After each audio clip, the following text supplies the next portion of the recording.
This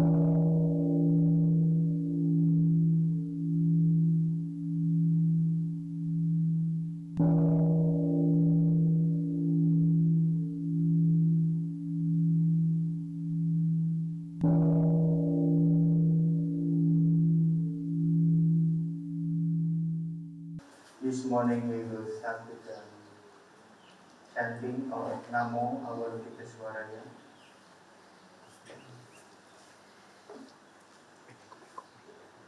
The brothers and sisters will invoke the name of a Bodhisattva of compassion.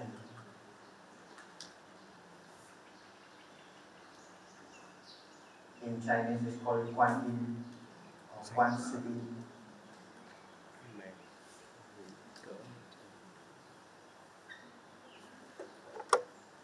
In the Mahayana Buddhism, we know there's a Bodhisattva who listen to the world, especially listen to the suffering of this world. So when the brothers and sisters offer a chanting, the brother and sisters has a chance to touch the suffering inside of us.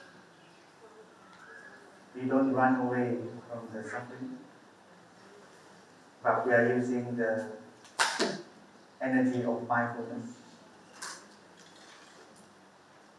to embrace the suffering inside of us.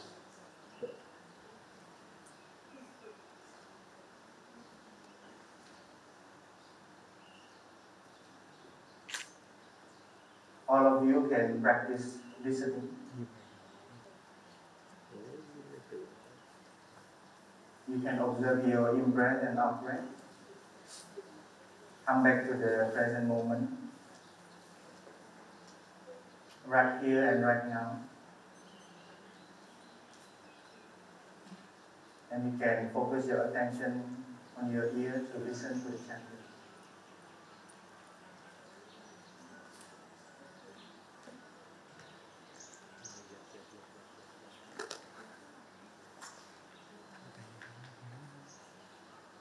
A person who chants the chanting is a practice for us, and when you listen, it's also a practice. So we are practicing together, chanting and listening.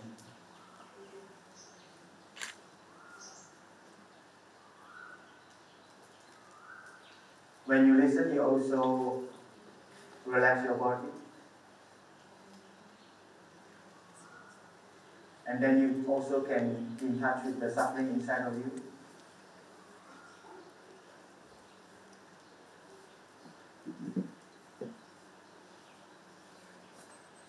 The suffering is like a mud. It's not really something outside, but it's really something belongs to us also. So we want to transform the suffering inside of us. People thinking of throwing it away, the suffering. We don't want suffering, we want to cut. We want to throw it away. But in our tradition, we believe that the suffering is a kind of compose. So the compose we can transform into something very nourishing for us.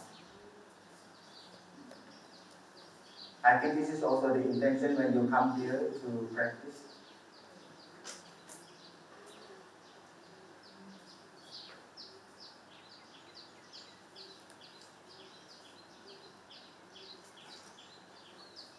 Maybe if somebody close to you, your family members, your friends, if they are in pain or they are right now also suffering, you may like to offer the energy of compassion that arises in you, and you can send it to them.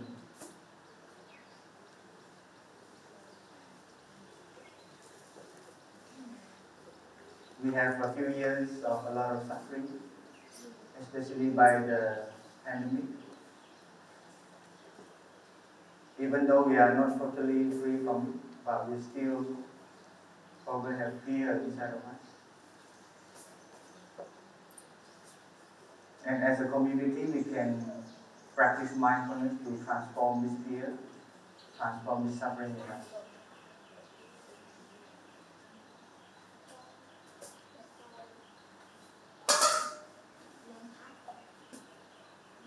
So dear brothers and sisters, dear friends, we will begin the chanting.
Phap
Can you hear me? How about the translation?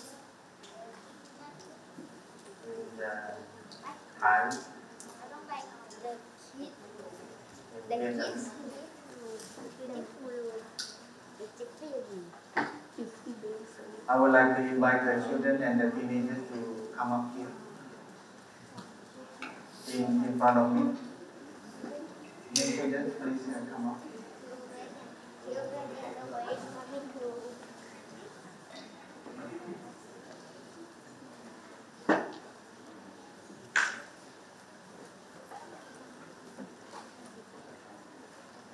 And the teenagers also.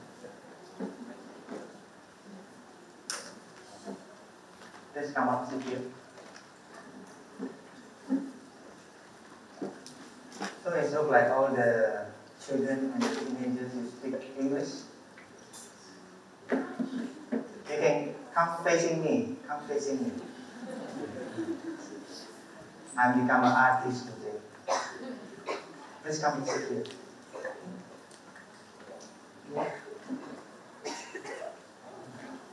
It is very nice to see parents and children. Maybe you think of you go to a meditation center. No, we should not bring our children. But in Plant Village Movement, we really appreciate children from time to time, but not all the time. And we have a brother sister who take care of them. And today I would like to tell you a story about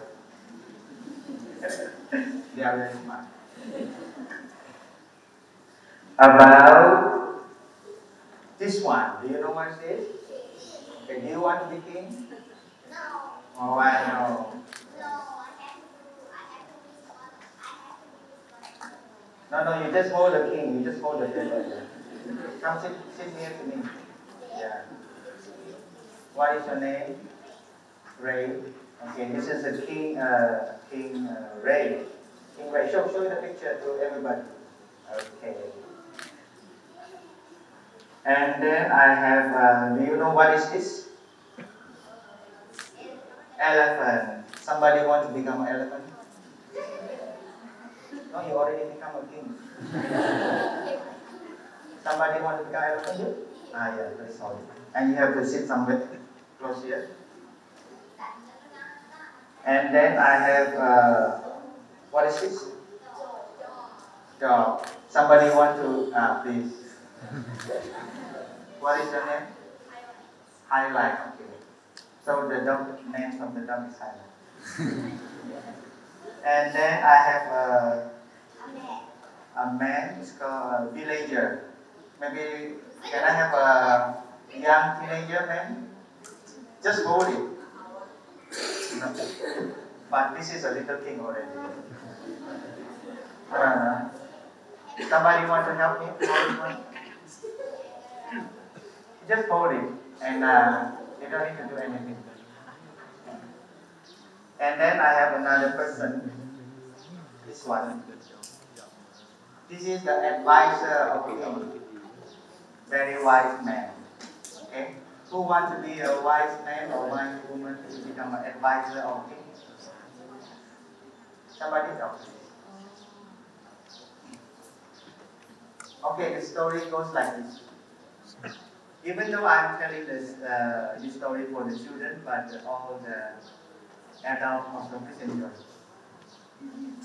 And once upon a time, there's a king. Pronounce the name. Pronounce the name. King Ray. Okay. And King Ray, he has a very not strong.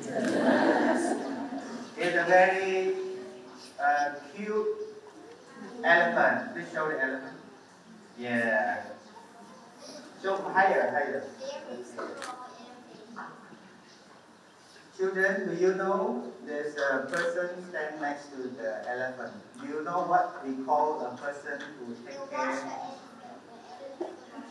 No. Nice try, not yet. Okay. Elephant keepers, yeah, you are almost there. Mahal, thank you very much. What's your name? Okay. Brother, later please give him some gift, okay? Okay, it's called Mahu. So Mahu is a person who takes care of elephant. Hey, king, please sit down. So this very cute elephant belongs to the king. Yeah, and then it's taken care by Mahu.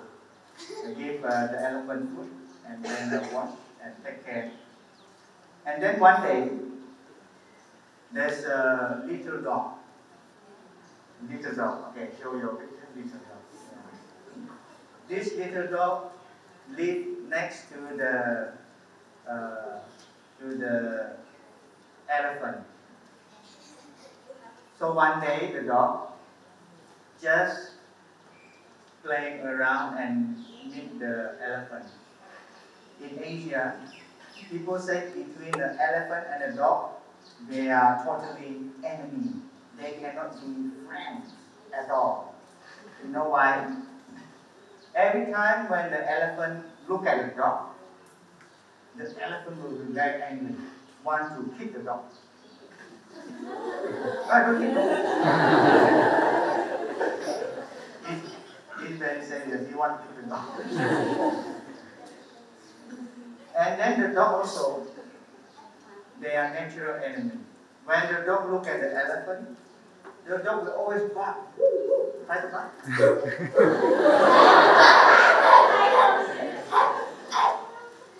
And then, according to the Asian belief, the dog and the elephant, they are always forever enemies. But this dog and the elephant are very special.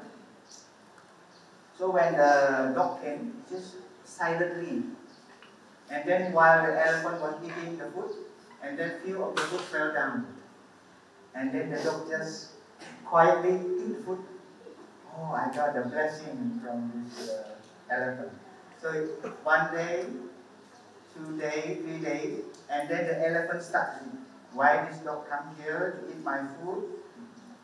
But the elephant is very calm. He said the dog doing nothing, just eating the leftover of my food, so it's alright. So he's living there like that for 1 day, 2 days, 3 days, 1 month, and 2 months. And slowly, they become a friend. The dog play with the elephant, and then the elephant also play with the dog, and they become a good friend. Oh, wait, I have not finished my story. No. The king is very kind. The king never hit the elephant. And then one day there's a villagers. Oh, king. So one day there's a villagers. Where's the villager? Okay, show very nice. Oh, there's one villager. He came and he saw, oh, there's one elephant and one dog, they're playing together. And the dog is very cute. And then the villagers think, maybe if I take the elephant, it's too big and it belongs to the king. But the dog maybe belongs to nobody. So I want to take the dog. And then he asked the Mahmud, hello Mahmud, can you sell me this little cute dog? And the Mahmud said, of course. Yeah, pay the money. And then the villager took the the dog back home. And then after 1 or 2 days, the elephant is still waiting. Where is my friend? How come the little dog suddenly disappeared? The little dog goes with my friend. No, go with the villager. Yeah. This is a very funny thing. And then 1 day, 2 days, the elephant becomes so sad because he lost his friend. So the elephant, he doesn't want to eat, no playing, no eating, just sleeping. And then after 1 week, the elephant becomes sick. Not yet. It's a very good storyteller. And then after 1 week, it was so weak. And then the Mahut meet the king. Okay, show the king. The Mahut came to report to the king. Show the picture. Dear King, Your Highness, I want to report. I don't know what happened to the elephant, but after 1 week, the elephant doesn't want to eat anything and it become very weak. It looks like the elephant is sick now. And then the king was very sad. How very sad?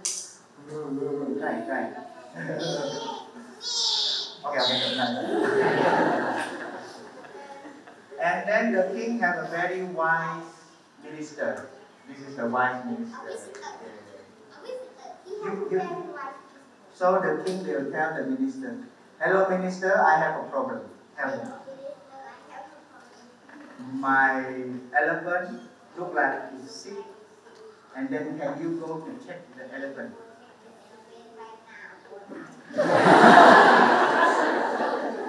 And how the minister answered, yes king, I will immediately. So this wise minister went to check the elephant. Okay, check the elephant. And then the minister looked here and there and checked. It looked like the elephant is healthy. Nothing problem with the elephant. And then the minister is very smart, very good. Checking everywhere and see, oh, there's nothing problem with this elephant. But why this elephant looks so sad? And then he started to ask the Mahut, do you know what happened? There's any friends of this? There's a friend of elephant. The Mahut said, no friend. Oh yeah, I remember. There's one dog. The next door, the dog like to come to play. But last week, there's a villager came and took the dog away. And then the minister, I think this is the problem. Listen. And then the minister returned to report to the king. Okay, king, please show your picture. Show your picture and please administer report to the king. The elephant needs friend. Okay. And then tell about the dog. To the villager. Which villager? One of them. And then where the villagers gone? Ask the minister. Somewhere in the village. And then the king tell the minister, please, do you have any idea how to bring the dog back? Do you have any idea to get the dog back? Oh, let me help the minister. The minister think that, oh, king, maybe you should make an announcement. If the king make an announcement, it's very serious. So the king will make an announcement telling, if somebody keep a dog that live in with the king's elephant, he or she will be fined. So the king announced to all the country. But I will announce on behalf of you. Okay. Thank you, king. And then suddenly the villager who took the dog read the announcement. Oh my goodness! I bought this dog from that place. Now, if the king found out, maybe the king will catch me and find me. So he immediately opened the door, let the dog out. Finally, I let him go the dog. I'm free now. So the dog immediately ran very fast. Run. Back to the elephant. And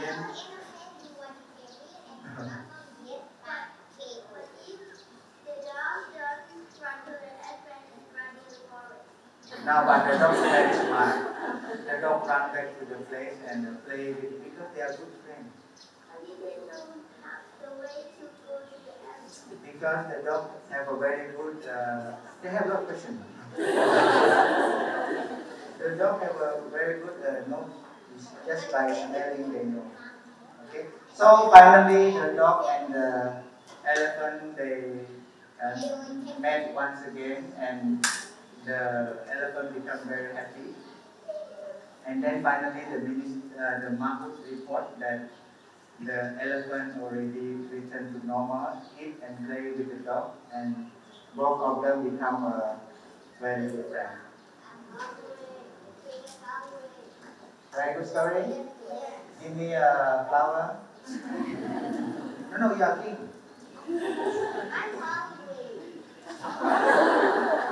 I will ask the brother or sister to give you something. The king is happy now. So, dear children and dear friends, there's no so-called forever friend. There's also no so-called forever enemy. So, if you sometimes you have a good relationship, you become a friend. Sometimes there's a misunderstanding. Maybe you will become an enemy, you fight with each other. But actually, if you can become like the friendship between the dog and the elephant, if you understand each other more, you communicate and you talk to each other, and then you have better understanding of each other. From enemy, you can become a friend once again. So I hope you have a lot of friends. Don't make enemies. Be friends with everybody and don't bully each other because we want to make friends of everybody. Thank you very much for children. Thank you for the king, the elephant. Thank you the vice minister, the dog, and the villager. And now you can, after the sound of the bell, you can stand up, bow to everybody, and you can go to play somewhere else. If I is Peter King here, I cannot give them a Please, after you listen to the bell, you face the audience, you put your hand like this, and then we bow, and then we face to the altar and we bow one more time, okay?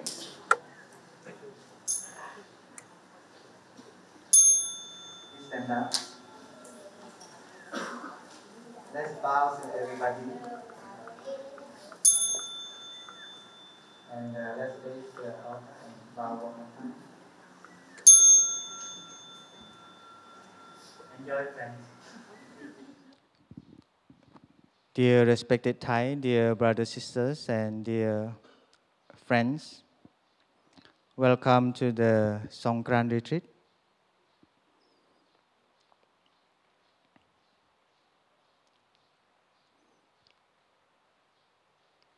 Today is 13th of April 2023. We are in the Thai Plum Village, and this is the second day, because yesterday we can call it the first day, and today is the second day. You are staying here with us. I don't know much about Songkran. What I know, Songkran is the New Year.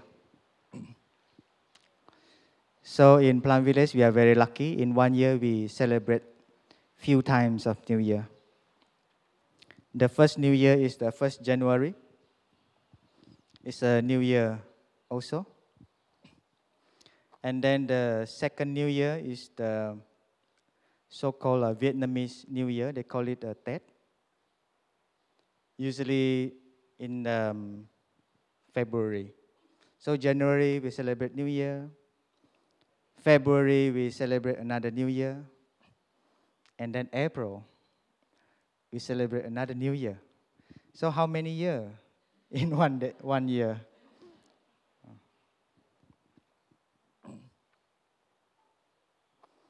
I'm from Indonesia, and in Indonesia, we also have another New Year. It's a Muslim New Year coming soon.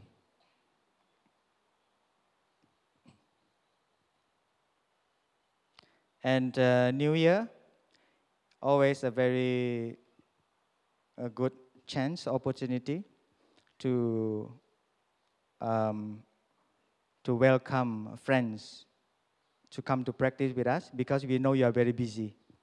You have to go to work, office. Maybe you have a business to take care, or maybe you have something like you have to do it every day, so you don't have time to come to practice. So usually New Year we organize event like the 1st January. Usually we will organize an end year retreat, a holiday retreat from December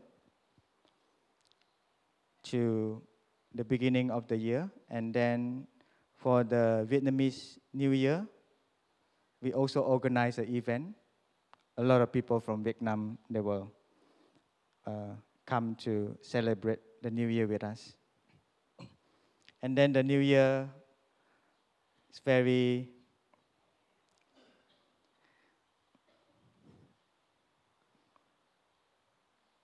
grand because the brother and sister will arrange the Hamlet beautifully with many decoration. And then, of course, with little food and drink, and then we can sit down and share. And then during the Vietnamese New Year also we have a ceremony, we have oracle reading. It's very fun. So next year, if you want to come to participate in the Vietnamese New Year, also possible.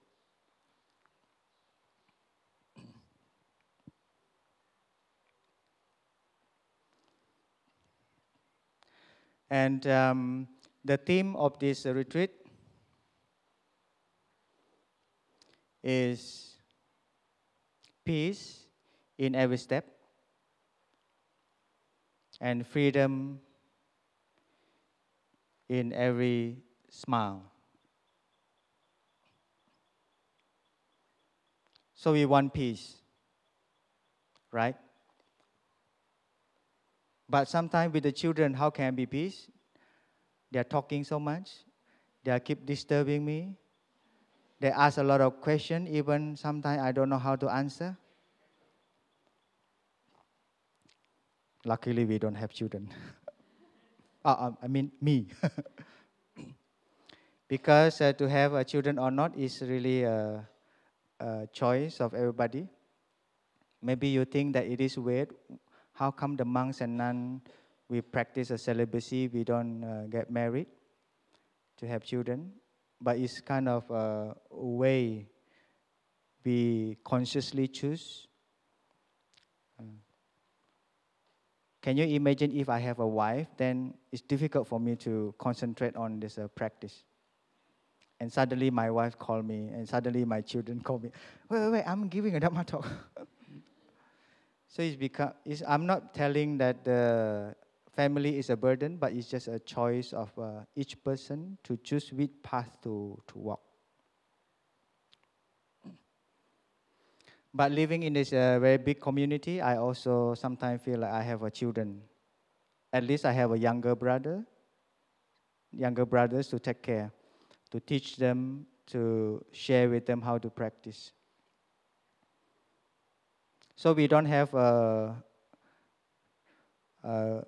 blood connection, but we have a spiritual connection. But inside the community like this, you see a lot of brothers and sisters. Few of them, they are blood brother and sisters.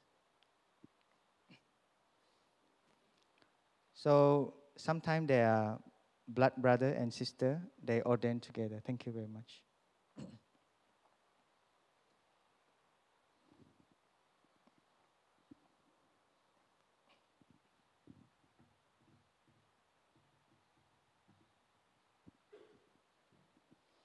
And we organize our center like a family. So when you arrive here, you become our family. We have a sitting meditation together this morning. Have walking meditation together. Even we eat our breakfast together. So a family, we should do things together. Can you imagine you eat your breakfast alone and very boring, every day doing the same thing? Every meal can be a happy moment, can be a joyful moment, can be a peaceful moment. Do you see how we organize our breakfast?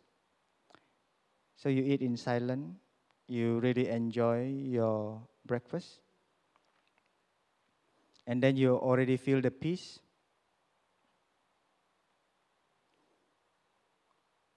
So we are the peace actually. And if everyone manifests the peace within, there's a very strong collective energy. So you are not only eating the breakfast this morning, but at the same time you're also consuming, you're eating the peaceful energy from everybody. It's called we share. We share together.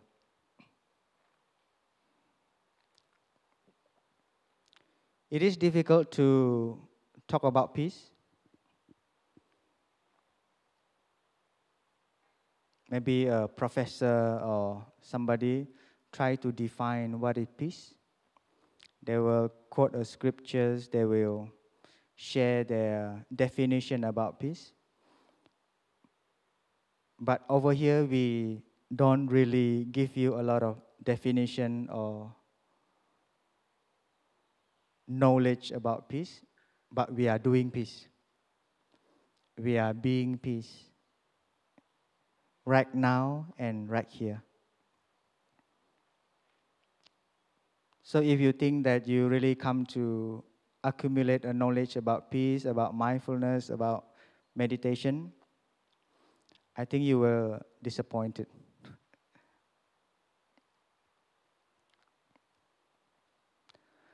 I remember one morning after sitting meditation, I slowly walked down after the sitting meditation. And then we have a kitchen over there. You see, kitchen. So usually before we have a walking meditation, we will have a gathering somewhere in front of this hall. And then during that morning, is a brother who cook. So we take turn. One day the sister cook, and then the next day the brother will cook. We rotate. So on that morning, the brother was cooking in the kitchen. So I just went inside and then look around. And then I saw a brother was chopping a tofu. You know tofu? Very delicious. And we made it by ourselves. And then while chopping the tofu, I can feel why the brother enjoy chopping the tofu so much. And then you can see the face was very bright and very peaceful. So I just went there to the brother who was chopping the tofu mindfully, happily, and peacefully, not like this. Tok, tok, tok, tok, tok. Sometimes you want to do things very quickly, and then you chop the tofu very quickly. But the brother chopping mindfully and peacefully. So I went there, I asked the brother, "Brother, what are you making?" Can you guess what the brother replied? He looked at me, my eyes directly. He said, "I'm making peace." Wow, I almost fell down. Because I did not really expect that he will reply in that way. Because our teacher, long time ago, he also liked to visit the kitchen regularly, and then he will ask the brother or a sister, "What are you doing?" A Zen master asking the student is, you have to answer carefully. But don't think about there's another master, okay? In Chinese, there's a Zen master. When you answer, when he asks question, when you reply, he will beat you with a stick. It's a very famous Zen master called Lin Chi. But our teacher is very compassionate. He will never beat you with a stick. So usually when he asks the question, "What are you doing?" Yeah, the standard answer will be, "Oh, I'm breathing in and breathing out," even though it's chopping a tofu. Or sometimes you don't need to answer anything, you just smile. It means like, "Thank you, teacher, for remind me to breathe, to be in the present moment, even I'm chopping a tofu." So when you go back, I hope you can also apply chopping a tofu or vegetables mindfully, happily, and joyfully. This is what you can learn from Plum Village. But because you're only a few days, I don't think you have time to go to work in the kitchen. We have a working meditation, but we divide you into different responsibilities.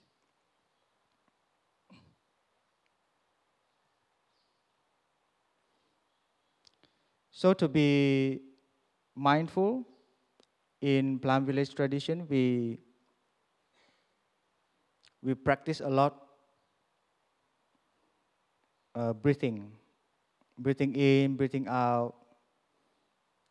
So I guess you already heard since yesterday night why this brother sister keep talking about breathing. Is that really important, this breathing? What do you think? If you don't eat anything for 6 hours, I think you survive. If you don't drink anything for 3 hours, I think you also survive. But how about if you don't breathe for 1 hour? Maybe not 1 hour, maybe 30 minutes. No. I give you another discount. 15 minutes. Try to hold your breath for 15 minutes. So I think breathing is a very urgent thing for us to do. And then we breathe every day and we take for granted. Do you know during the COVID, people have a lot of problem with their smelling. So when people want to know whether they infected by COVID or not, they just try to, a very delicious food in front of you. You try to smell it. If there's no smell, maybe you got infected. And then suddenly many people realize how important this breathing.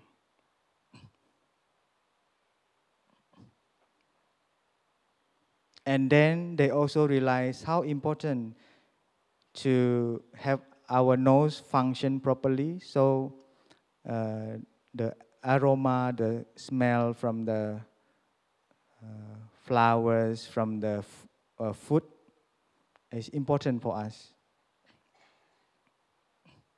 And then people start to appreciate breathing. There's also time people have a hard time to breathe. They need to buy a oxygen tube. They have to use this help. But all of you here look like a very healthy. You don't need to carry this oxygen tube to breathe. So let's cherish our breathing. Let's aware and a gratitude that we are breathing in and breathing out right now.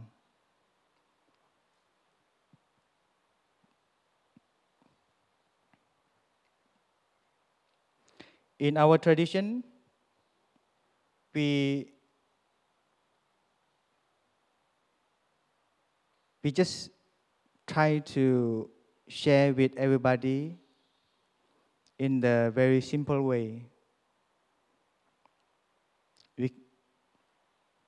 There's many people very good at making things complicated,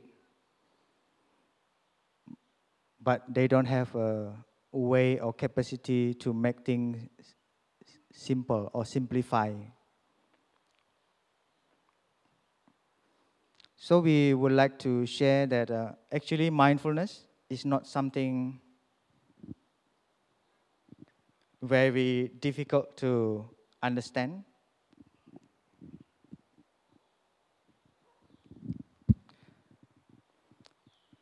This is a black one, black color. Every time when I look at this blackboard, I will always remember when I was very young. When I went to the school, we used a blackboard. And then when I went to university, we used a whiteboard. And then we changed to glassboard. And now, back to the nature, blackboard again. I don't know what is this. This is chalk. Let's try.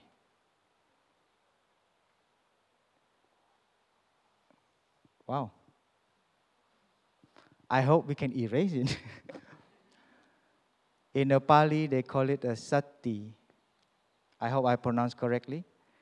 In Chinese, they just write in a very simple way. I hope you can see it.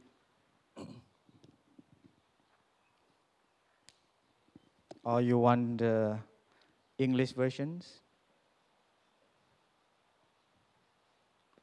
Mindfulness.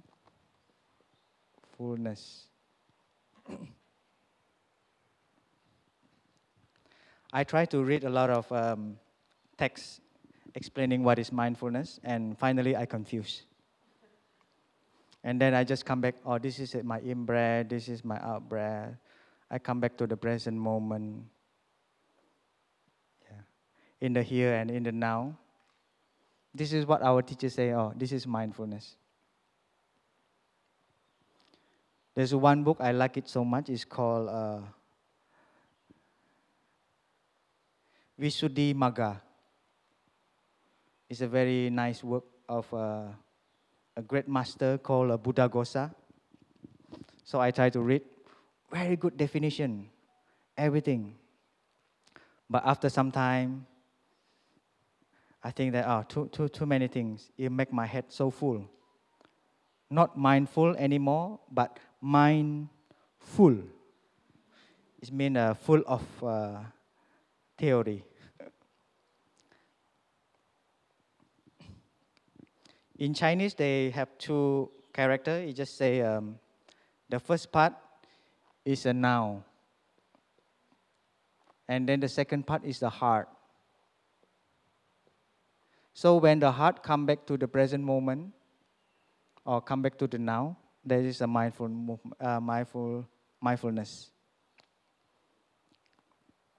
Our mind like to go to the future. This morning when you eat the breakfast, oh, how come this the brother sister cook very delicious food? And then you start to wondering what we will eat this lunch.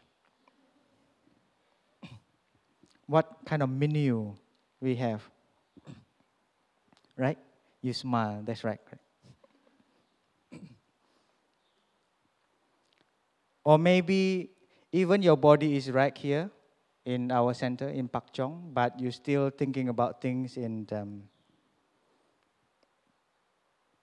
what do you call it, Bangkok? No, they say it's Klung Thep now. But the Bangkok still just stick in my head. So maybe your mind still there in your home, your house. That's why we have a mindfulness bell to remind you. Yeah. So we have mindfulness. This is mindfulness. We also have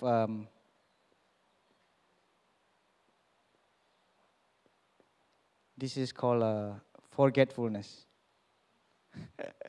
So we have a mindfulness. We also have a forgetfulness.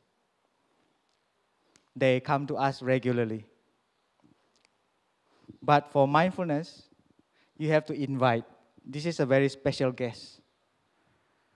For forgetfulness, you don't need to invite. Automatically will come. Yeah, you don't need to make any effort. Yeah. That's why to practice mindfulness, you have to make your effort, your time, money, You arrange everything, you make an effort to come to practice mindfulness. And then after 1 or 2 days, well, nothing special. We just walk, we just sit, we just eat, we just breathe, we just listen to the bell. Nothing really special. But the way you look at it will become a very special. How you look at it. You eat every day, right? Maybe at least 3 times a day. But how's the feeling this morning when you eat your breakfast? Feeling so great, huh? A lot of people eating together and silent. Except the little boy, huh? The little king. I don't know the little king if eating, they are making a lot of noise or not. Yeah. So you have to practice patience also with these kids.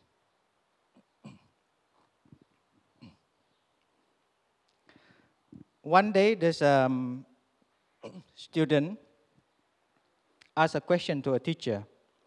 He said, "My teacher, I want peace."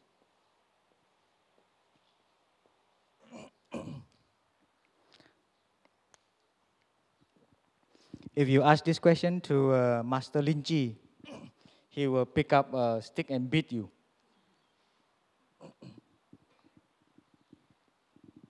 But the teacher very compassionate. Oh, you want peace? First, you have to take care of this I, the ego, the separate self. Yeah. Belong to I, belong to me, the ego. If you can take care of the I, the ego, then you also have to take care of this one, desire. If you are free from I and you are free from one, and then what left for you is peace. The one have a friend called need.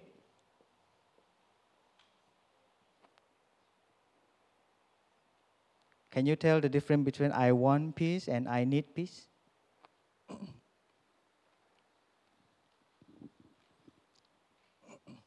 People try to think in a different way that want and need probably a little bit different. For example, I want money and I need money. Do you think there's a difference between I want money and I need money?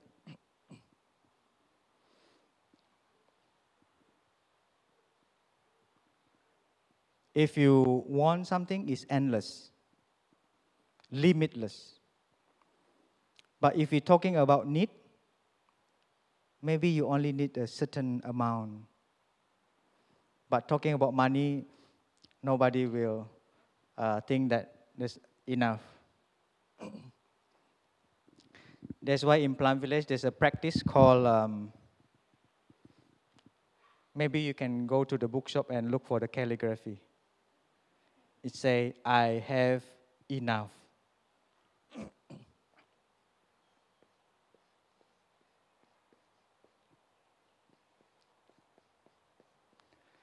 Know enough. In Chinese called 知足. 知 is knowing, 足 is enough. You have to practice to know enough. I remember if you like to chant in Pali, there's verse in a certain chanting. It mentioned a word. It's called santuti. Santuti. It means we practice know enough.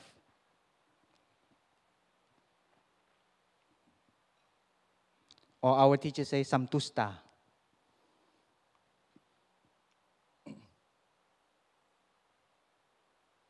The Buddha tried to describe that people don't know how to live this according to this principle. They are thirsty, but they're drinking sea water, salt water. So it will not quench your thirst, but it will make you more thirsty. People think that by drinking salt water, it will quench your thirst, but it's the opposite.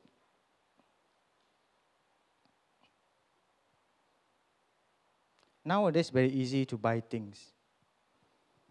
Long time ago, you have to go to supermarket, you have to go to mall or plaza or something to buy things. But nowadays, you just pick up your phone and you press a few buttons, and then you choose according to the picture, and then you just press, what is that button called? Bucket? No. Yeah, bucket something. Yeah? You press the bucket button, and then you go to your bucket, and then you pay. After a few days, they will deliver your order. Not only thing, but food also. Very easy, huh? But over here, cannot. It's too far away. Nobody want to deliver the things so far away.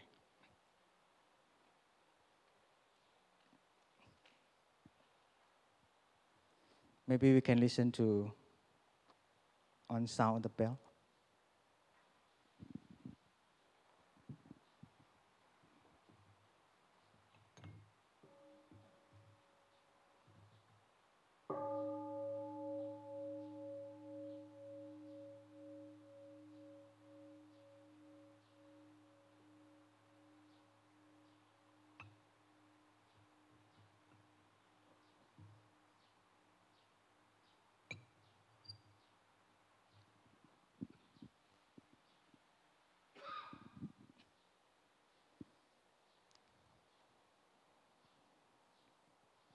There's a little cat there.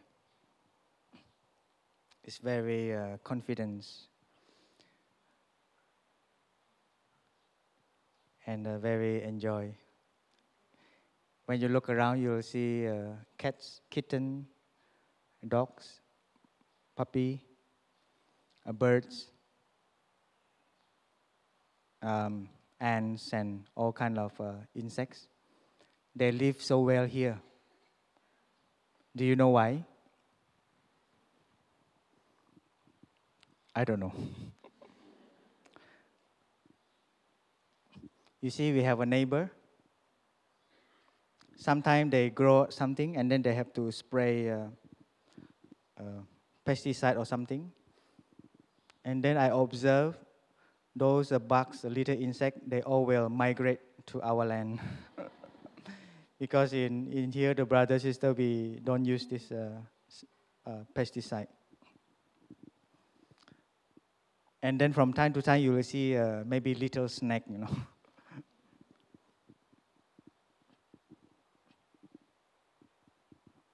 Very good, huh? We live together with them harmoniously. And then we also practice non-violence. We don't kill them. Even last week, I saw what they call it. They call it wild chicken. No. There's a wild hen or maybe wild. It's just running around, not belong to anybody. Of course, the many dogs also wild dog. They just came from many directions, 10 directions, and then arrive here. And then the sister or the brother will feed them. And then they are very happy here. You will see there's a big dog, brown color. It's called a dodo. Yeah. It's out here somewhere out there. But the dog, she likes to come to play here. So I don't know whether this dog is belong to us or belong to the to them.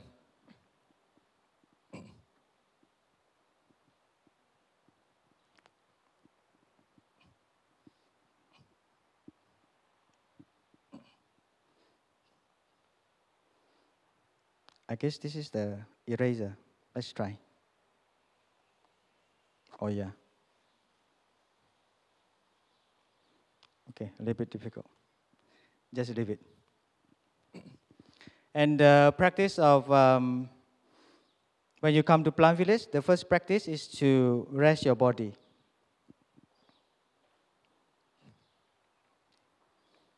You know, many people have a problem with sleeping. So they go to work, to the office, and then they have a lot of thinking. And then when they went home, they try to sleep with a lot of thinking. And then they end up with a lot of dreams. So 7 or 8 hours sleeping is not so sweet. And then when they woke up, and then they feel very tired. And it's very funny, when they arrive in our center, they sleep like a baby. And sweet, so sweet. Especially, we organize a practice called total relaxation. If you've been to our center, I think this is the most favorite practice. But for some people, they will also feel very stressful, because when they lie down, because this is a lying down meditation, when they're lying down, not even 3 minutes, somebody already and very loud.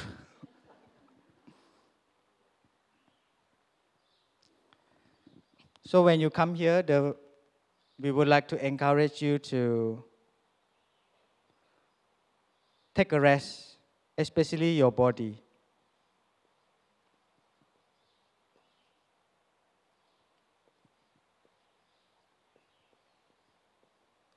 Kaya or body. Do you have a body? But you always, most of the time, think that you don't have a body, because you're so busy with your line, with your TikTok, with your Facebook maybe. And all you have is only on your mind.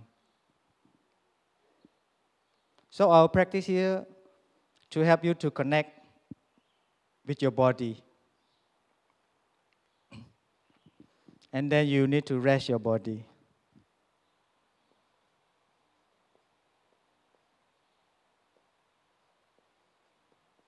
To rest your body.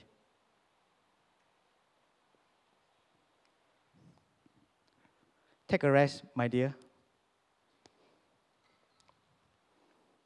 Do you know why? You need to take a rest now. Don't wait until tomorrow.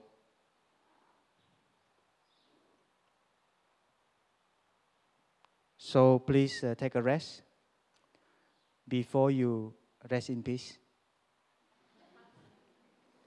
If you wait until you rest in peace, it's too late.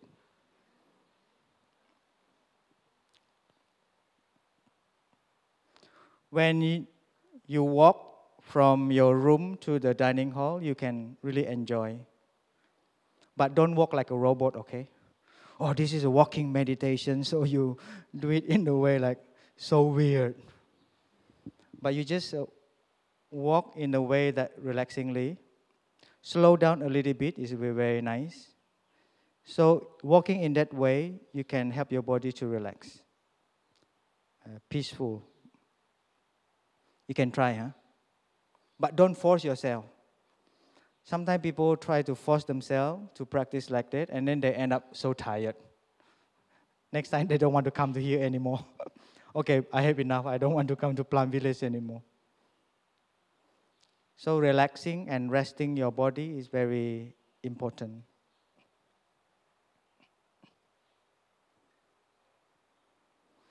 But before you practice resting, you also need to practice. So this is a body. This is a resting. You also need to do some things, call it stopping.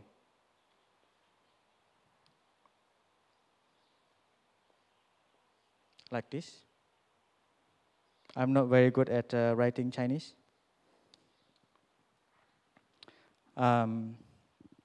Learning. I mean, learning to write.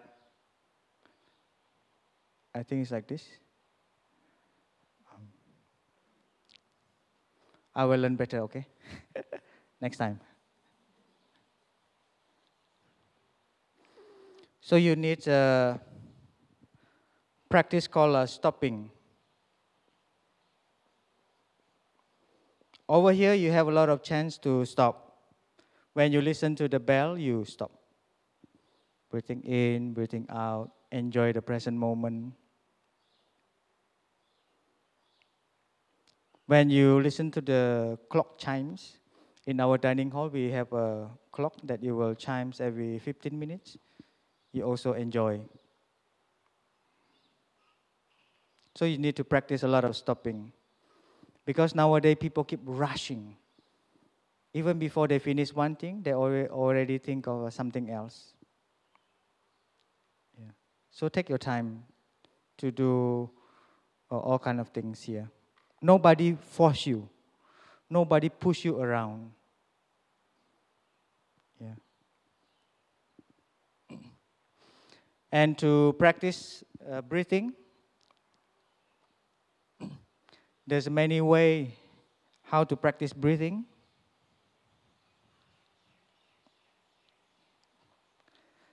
I think this few exercise of breathing will help you to continue your practice over here. The first one is you pay attention to your in-breath and out-breath. This is a very basic and the foundation of the practice. So when you breathe in, you know this is my in-breath. When you breathe out, you know this is your out-breath. Do you still remember this morning a brother offered a guided sitting meditation? He began with breathing in, I know this is my in-breath, and breathing out, I know this is my out-breath. You identify correctly. This is in and this is out.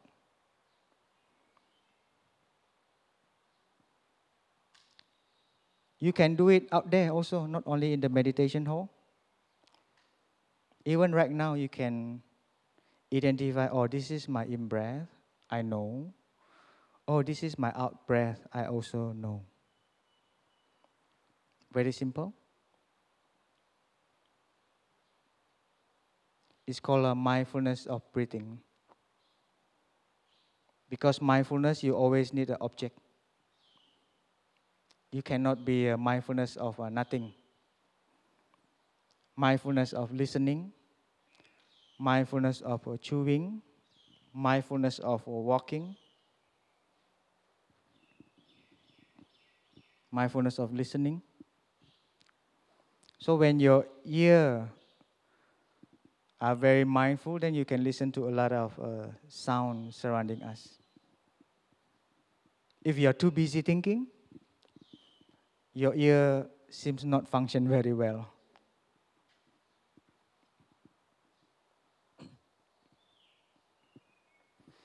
And then you can use this practice as many times as you want, wherever you are. You see there's a stair when you come up to this meditation hall. So I like to combine my breathing with the stair. 2 steps in breath, 3-step out breath. So climbing the stairs can become a very good practice. You can try, but don't walk too slow. Or the brother said, two step, one breath, and then you really 1, 2 in breath, 1, 2, 3 out breath, and then you will make a traffic jam. Very long traffic jam.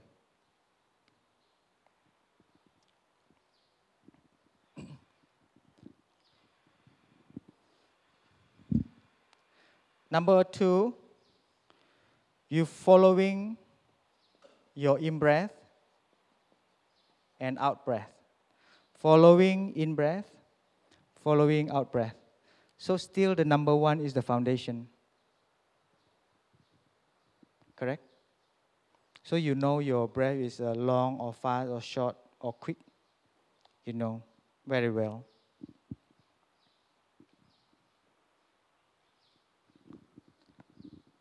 Have you ever noticed that when you are very angry, you try to observe your breathing, then you will see what is the difference. So when you breathe slowly, it will help you to calm down your emotion. So people, when they are frustrated, the breath becomes so quick and so loud. So you don't need to ask people. You just ask yourself. Yeah, you check with your in-breath and out-breath, then you will know what kind of emotion inside of you. When you are very peaceful, and then naturally your breathing will become slow and long. You can check. Yeah. So in and out, following your in-breath and following your out-breath. You can do it whole day long also, wherever and whenever you want.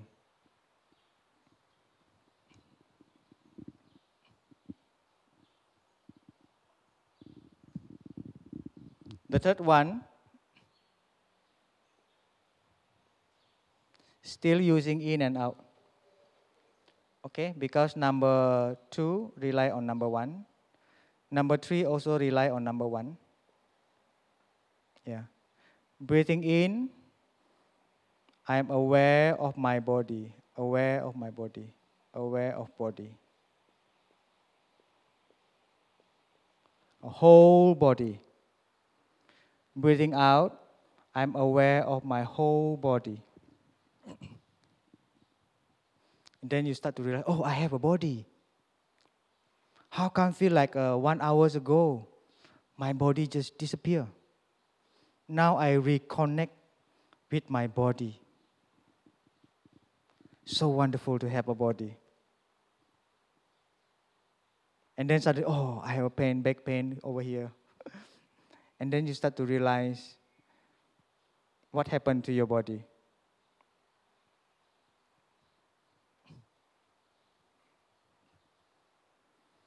So you identify your in-breath and out-breath as a foundation. And then you help your breath to become slow and long by following it.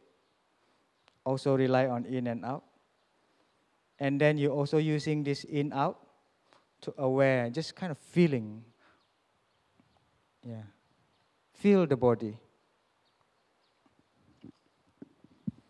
And number 4, you also need to rely on in and out. Breathing in, I relax my whole body. Yeah. Breathing out, I relax my whole body. So you tell your body to relax. You give a permission to your body to relax. Because in the office, maybe it's difficult. Your boss, your director will always say, okay, you please do this one, you to do that one, please do.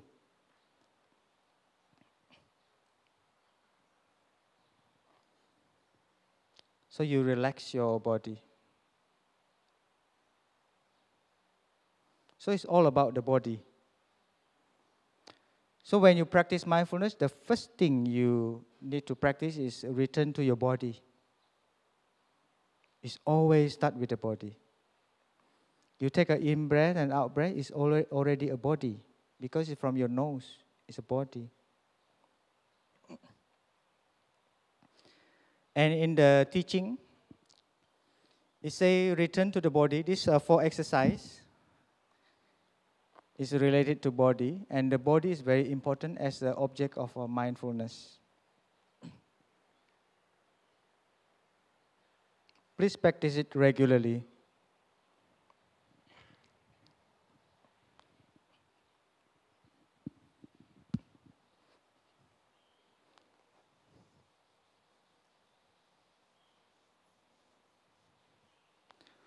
There's one story.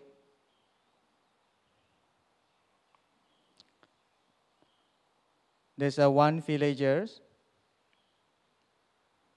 He catch 6 animals. What is those animals? Let me tell you. So there's a villager. He catch a snake. Catch also a crocodile. How to catch crocodile, I don't know. And then he catch a bird. And dog. Fox. You know fox? And then the last one is the monkey.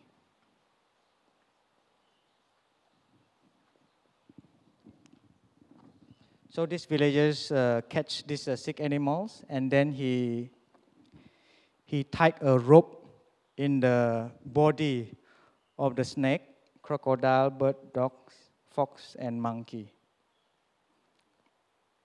And then another rope, end of the rope, he tied it together. And then just leave it on the ground. What will happen to these animals? The snake will try to run away. The crocodile want to run to the river. The bird try to fly, but their body have a rope, and then they tied together at the other end. So everybody just try to drag everybody, very chaos.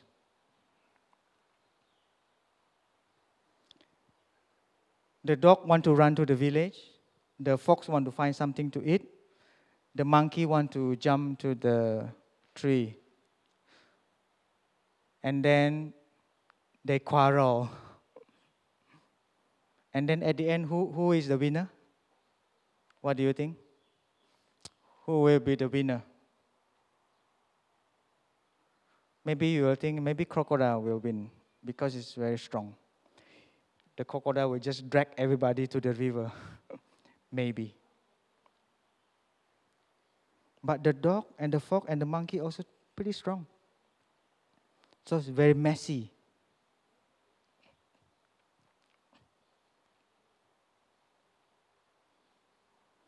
So this is try to tell you that if you don't train yourself, you become messy like this.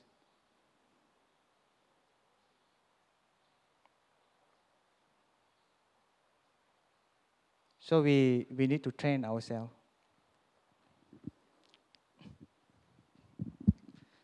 So they put a rope, tied it together in one end.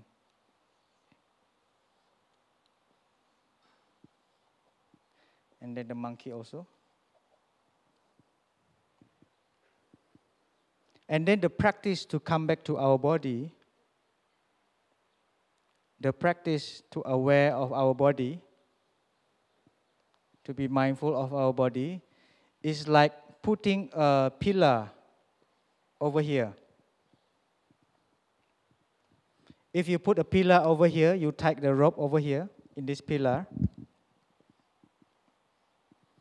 and then they cannot run anywhere. Even they struggle.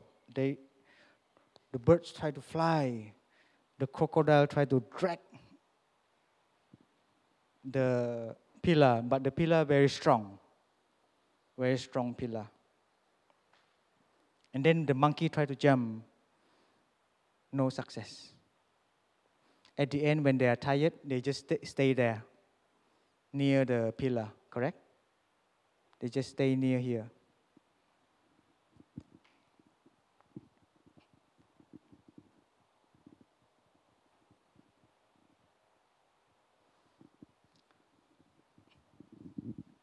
So this pillar actually is the body.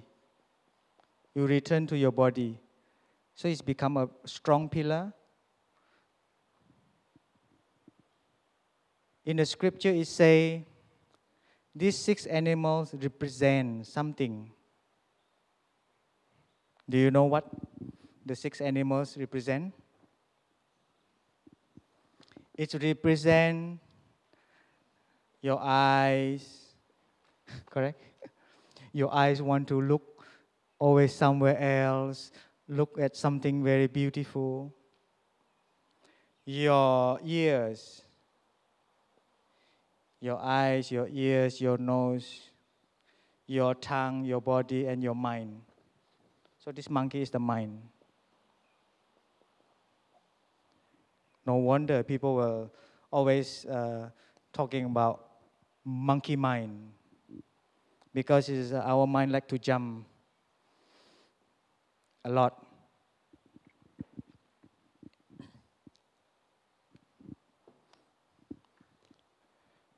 Your nose, your tongue, maybe this is your body, eyes, ear, nose, tongue, body, and mind. What do you think? When you look at an advertisement, oh, I want to buy this one, your eyes, the snake. When you eat something, oh, very good, the brother, sister cook a very good food, and then you end up serve a lot on your plate. And then when you start to eat, oh, tastes so good, and then you end up, you cannot finish them. It's very wasted. So practice mindfulness is, even when you look at the food, you're already breathing in, breathing out. I know this is maybe tastes good, but just take a little bit, not too much. Try our best to finish whatever we take, and just really take enough. Yeah, enough.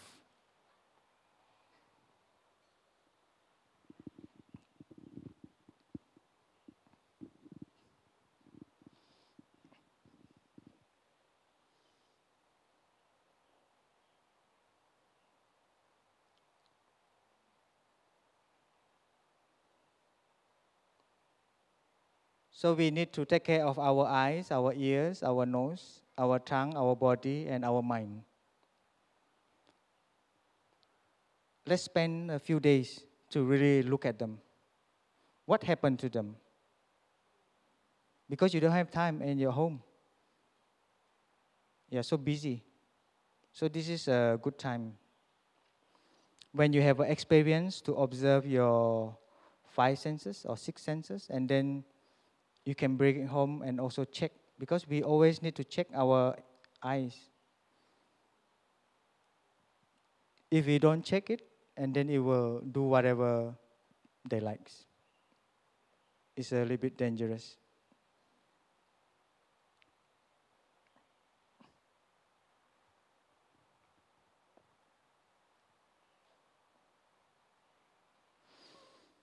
And then it is important to always return to our body to take care of our senses. Over here, when you listen to the bell, is your ears. When you're chewing your food, is your mouth, right? When you look at something, the green, the trees or something, is your eyes.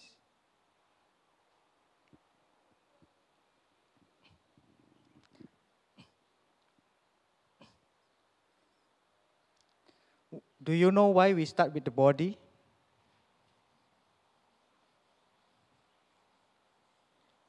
Because body is the most closest to us. And then the body is easy to feel it. You can feel your body very easily.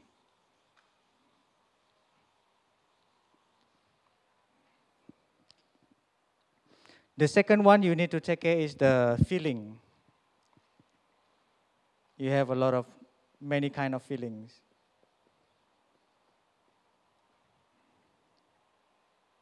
So after the body, then we have to take a look at our feeling.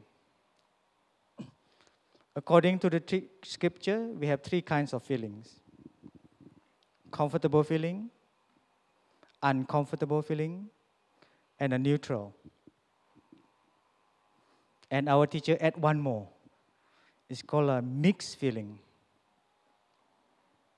At the very beginning, I agree. Oh yeah, we have a comfortable feeling. We have an uncomfortable feeling. We have a neutral feeling. But most of the time, I start to realize I have a mixed feeling. If you sit down on the chair, maybe you feel very comfortable. But if you sit on the chair for 5 hours, maybe it will cause a pain in your body, right? Or maybe you sit on a cushion, because maybe you are not very familiar with this cushion. Even sometimes the children, they look at the cushion, they are so happy. This is a cushion for us to sit down, but for them, not for sit down. They will just hug it. Children. So when we sit down, we find a good posture so we can support our feeling. Of course, sometimes it depends on your luck. Sometimes I got a very big cushion, yeah, randomly. Sometimes I got a more small cushion. If you got a very suitable cushion, you can sit for a very long time. So the cushion can cause a comfortable feeling and also can cause uncomfortable feeling. So in the practice, also as the foundation in the in and out, yeah. So we can generate feeling of joy. Number 5. Breathing in, I generate a feeling of joy. Breathing out, I generate a feeling of joy. Joy about what? About my body is still healthy. Joy about I still can breathe in and breathe out. Number 6, happiness.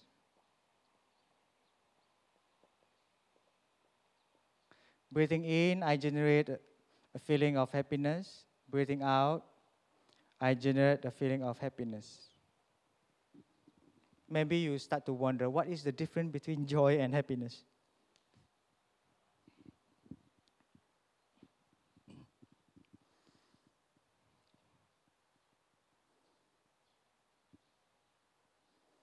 When you are very thirsty,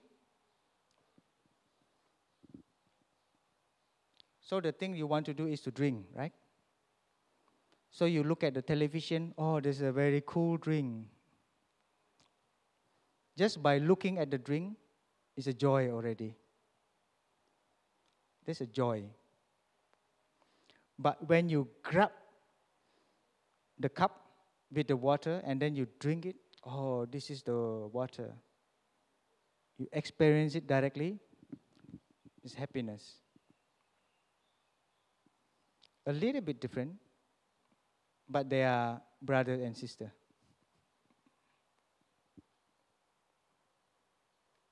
So you can create a lot of joy and happiness over here by just a simple things.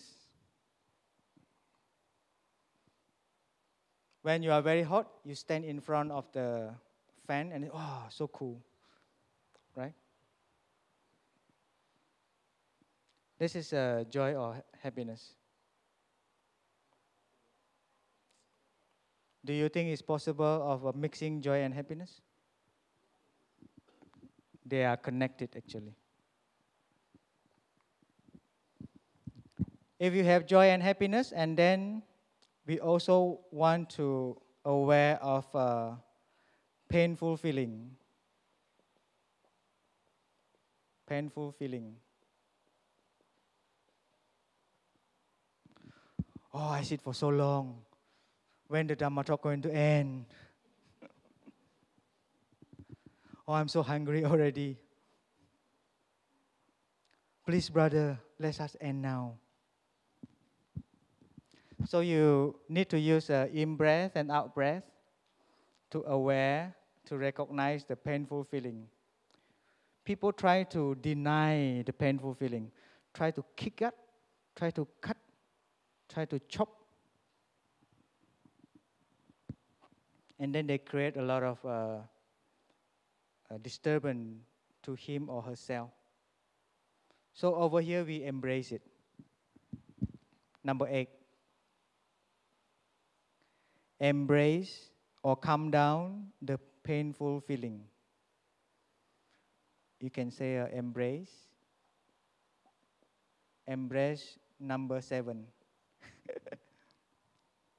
Embrace the painful feeling. We always think that the painful feeling is rubbish, something we have to throw away. But you see, we have a very beautiful calligraphy. It say, no mud, no lotus. Maybe you think, oh, I only want the lotus. I don't want the mud. Let's throw away all the mud.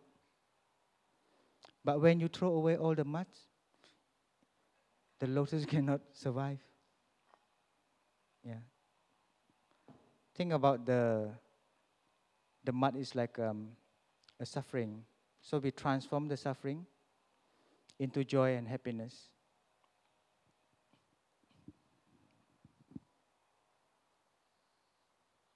I have a question for you. How long is our life? How long is our life? So when the teacher asks the student, hello, my student, how long is our life? And then one student answer, oh, maybe 80 years. And then the teacher say, wrong.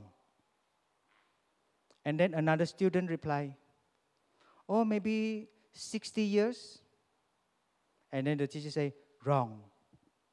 Or maybe few months. You know the answer? The teacher always say, wrong. And then the student say, okay, teacher, how long is our life? What is the answer of the teacher?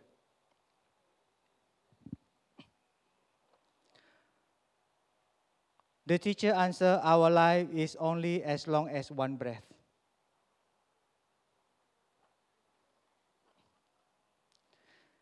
Thank you very much for I will end your suffering right now. And I hope a few sharing can help you and benefit you in the practice. And let's continue our practice today. And I will end the talk over here and we will listen to 3 sound of the bell. You just sit relaxingly, aware in the present moment. Even you have a pain or numb in your leg, you're aware of it. You allow your whole body to relax and a gentle smile while listening to the sound of the bell.